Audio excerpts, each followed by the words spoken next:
Manager Italia, Federazione Nazionale dei Dirigenti, Quadri ed Executive Professionali del Commercio, Trasporti, Turismo, Servizio Terziario Avanzato, stamani ad Agrigento per il secondo appuntamento siciliano, dove si è dibattuto del ciclo La sfida della sostenibilità, stakeholder a confronto, si è parlato dei criteri ESG e di come coniugarli con la strategia aziendale per migliorare la produttività salvaguardando la sostenibilità. Ora, noi abbiamo attivato un percorso informativo del territorio siciliano relativamente agli ESG, quindi agli argomenti di sostenibilità.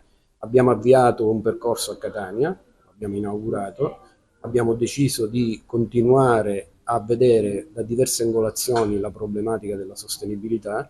Oggi siamo ad Agrigento per parlare in particolare di quelle che sono le peculiarità che dovranno seguire le aziende nell'affrontare gli argomenti di sostenibilità. Continueremo sul territorio siciliano a giugno a Messina, a ottobre a Ragusa e finiremo e chiuderemo questo percorso a Palermo nel mese di dicembre. Oggi ad Agrigento si affronta il problema della sostenibilità, che è un tema quanto mai attuale, anche sotto il profilo squisitamente professionale, per il contributo che oltre ai manager anche i professionisti, le alte professionalità possono dare a supporto delle aziende per gestire la sostenibilità, che è un problema quanto complesso e che necessita di un approccio multidisciplinare. Ecco perché oggi abbiamo voluto coinvolgere tanti ordini professionali che sono qui oggi presenti, perché il tema della sostenibilità è appunto una tematica multidisciplinare che va affrontata con avuto riguardo alla complessità della problematica, con un approccio olistico e contestualizzato nell'ambiente in cui si opera. In questo gli executive professional intendono dare il loro contributo di alta professionalità a supporto delle aziende. Tra l'altro è una figura nuova questa, da quello che capisco.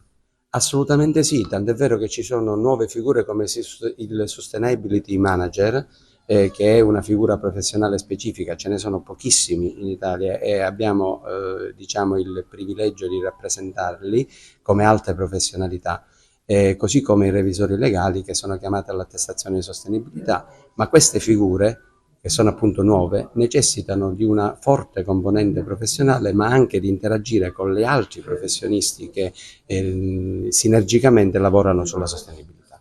Voi siete stati tra i promotori di questa iniziativa di Manager Italia.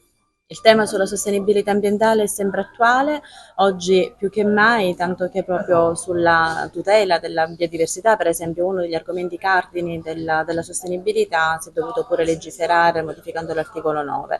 La nostra è una categoria professionale molto sensibile a queste tematiche, che non può chiaramente essere isolata nel contorno delle altre professionalità, perché il tema è veramente complesso e quindi necessitano più sfaccettature per portare innanzi nuove posizioni di sviluppo e di proponimenti verso questo problema così tanto attuale e sensibile. Quindi provare per esempio ad avere maggiore integrazione tra le varie categorie professionali, innovazioni nel campo, interazione tra quello che riguarda il comparto biotico e quello abiotico. Viviamo in un problema in cui necessitano tutelare beni di primaria importanza, quindi bisogna tutelare l'ambiente, bisogna tutelare un aspetto economico e sociale, e solo così potrebbe esserci quella sostenibilità ambientale in relazione a quello che è la tutela delle generazioni future. Quindi il tema fondante della questione è la sostenibilità, una sostenibilità che riguarda gli impatti economici, gli impatti di governance, gli impatti anche relativi all'attività economica. Quanto impattano le nostre attività economiche sul nostro sistema?